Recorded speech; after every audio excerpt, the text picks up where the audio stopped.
We're here in the Bow Street Society's parlour with its clerk, Miss Rebecca Trent. The backbone of the group, Miss Trent is responsible for accepting and rejecting new cases put forward by clients, managing society members and handling the occasional confrontation with Metropolitan Police. Thank you for agreeing to speak with us today, Miss Trent. You're welcome. Can we just start by asking you how and why did you become the clerk for the Bow Street Society? It's a rather mundane story, I'm afraid. I answered an advertisement in the Gaslight Gazette. We always had one lying about the theatre. I was, for a short time, an actress. And I was flipping through the pages backstage one evening and saw it there. Clerk wanted. Didn't say what or who for, and, well, I was more than a little intrigued. I always did have an eye for a mystery. My acting career had somewhat stalled, so I thought, why not? I wanted a challenge, and I will tell you now, I got one. So I have a question from listener Ina M, and she would like to know if you can tell us a bit about your past before the Palladium and the Bow Street Society. Certainly. I grew up in Tonbridge in Kent. My parents passed away when I was a young girl, and, well, I'm afraid more than that I can't say. My Aunt Dorothea raised me. I had a very happy childhood, and even now, we are still very close. But the quiet of village life was not for me, so I packed my bags and came here to London. My aunt had a good friend, Mr. Snyder, who kindly put me up until I was settled. He's a cab driver, knew all the best places, and it was he who mentioned the Palladium to me, although not without a stern warning about its owner. It didn't take long for Mr. Locke to live up to his reputation around women, but I was not put off.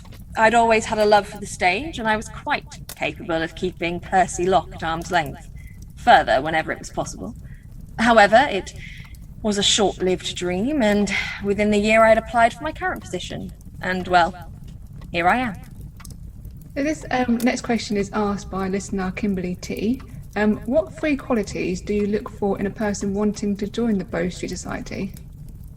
Quite simple, really. Honesty, open-mindedness, and an expertise in a particular field. It can be any field. Each case presents its own challenges, and you never know when someone's in-depth knowledge on, well, let's say the mechanics of a typewriter may come in useful.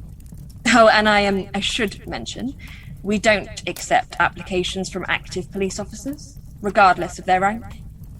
Muddies the waters. So the next question comes to us from listener Paula A. Paula would like to know, has anyone ever applied to join the society that you've looked at their application and thought that you should be investigating them instead? Oh, well, that's an easy question. The illusionist Percy Locke. Oh, don't worry, he won't be offended. He'll be flattered to be mentioned more than once. The man's a rogue. A charming and very useful rogue, but a rogue nonetheless. Even before I joined the society, I had a certain suspicion of his talents. Let's just say his last name is very apt. I should mention, actually, before Detective Inspectors Wolf and Lee come banging at my door, that Mr. Locke is not permitted to use his particular talents for illegal activities, a fact he is reminded of daily. So this last question has been asked by listener Bronya C. So has there been any cases that you have turned down? We do not deal with divorce and adultery cases. Lawyers exist for a reason. And any client who tries to pressure us into breaking the law is immediately rejected. We are here to solve crimes, not commit them. Apart from those exceptions, it's dealt with on a case-by-case basis. There are two main considerations. The first, can we actually help the client? The second, will the case be good for the society? For instance, there was the case of Mrs. Belrose, who came to me to request the society's assistance with her campaign to free a Mrs. Maybrick, who had been convicted of murdering her husband. She was most insistent that we could help her, so I sent a member to speak with her. Had the case been new, I may have taken it on, but the courts had already decided the verdict before Mrs. Belrose came to see us. As far as I could see, there was nothing we could do, and it posed a significant risk to our reputation to be meddling in business that was by law, resolved. So unfortunately, I had to turn her down. Thank you very much for speaking to us today, Miss Trent. That's been very interesting. Thank you.